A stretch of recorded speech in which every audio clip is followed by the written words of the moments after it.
One of the things that lithium ion phosphate batteries really don't like is cold. And I'm in Utah, and right now it's December and it's getting down into the teens at night and only up, sometimes not even above freezing during the day. And what I found is that my batteries got so cold that they just stopped working. Wouldn't take a charge, wouldn't discharge, and it's really not good for the batteries to be that cold. And so I thought about just disconnecting them when I wasn't using them, but there's a lot of times when I come out to the van, I'm working on it, I want to be able to run the lights and other electrical. And so I started looking into a way to keep the batteries warm. And I'm going to show you a great solution that I found. So let's get into it.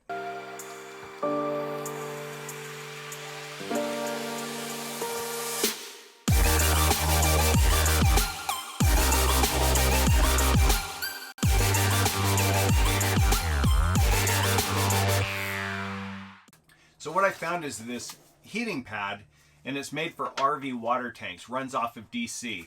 But I'm going to use it for the battery, and I'm just going to put it right alongside the batteries. I have 3 lithium ion phosphate batteries, and this will actually extend the full length along the side of them and a few inches longer. If you have more than 3 batteries, they do have other sizes, and you can also run 2 of these together in parallel. One thing I really like about this is that it actually has a built-in thermostat so that it will kick on if the temperature gets below 45 degrees, and it'll shut itself off when the temperature gets above, I think, 65 or 68. And so you can just leave it on. It's going to kick on and off when needed. But I decided that during the summer when I don't need it, I don't want it really connected. And so one thing you could do is just pull the fuse when you're not using it. But I thought it'd be easier just to actually connect a switch. And so I've connected a DC toggle switch, and I've run it on the hot wire. And so what I'm going to do is I'm just going to install this down the side of the batteries, and then I'll mount the switch right here. I just made a little block of wood that I can screw into the side, and I'll have this on-off switch, and then I'll just wire this into my DC fuse block, and we'll be good to go. So I'll show you what I'm going to do. First thing is I'm going to put it right alongside my batteries.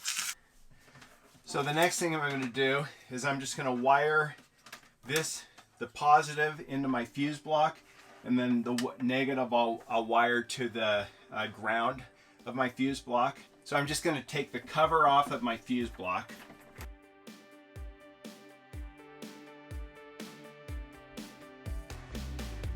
So I'm just going to run the wire up underneath, and I have an open spot right here. And so I'll run the positive wire to that, and then over here is my negative bus bar, and I'll hook the negative to that. So I'm going to turn off my power. It's going to cut the lights in here, but cut the power while I connect this.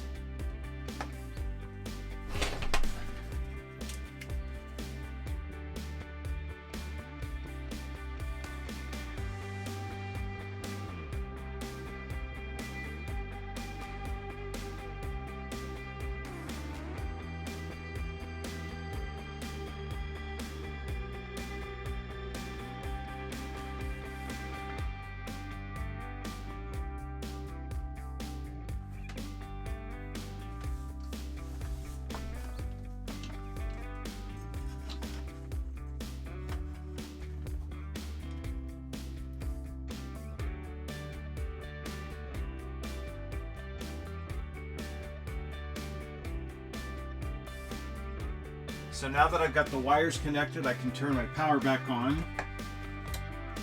And there the switch works. You can see I don't have a fuse in yet, but because that light's on, that means that the heating pad is active. So this heating pad came with a 10 amp fuse. So I'm going to insert that into this spot here. So the voltage is going through there, and should heat up here in a couple of minutes. Yep, it's getting warm. So according to the specs, this thing only pulls 5.8 amps, and it's only been going for less than 5 minutes, and it's pretty warm. So I think this is going to work really well. Not going to pull a lot of draw on the batteries, and it'll keep them nice and warm. So pretty cool, pretty easy little thing. I'm just gonna mount this on the side right here with some screws, and then I'll be able to just flip this on and off whenever when I want it to heat the battery.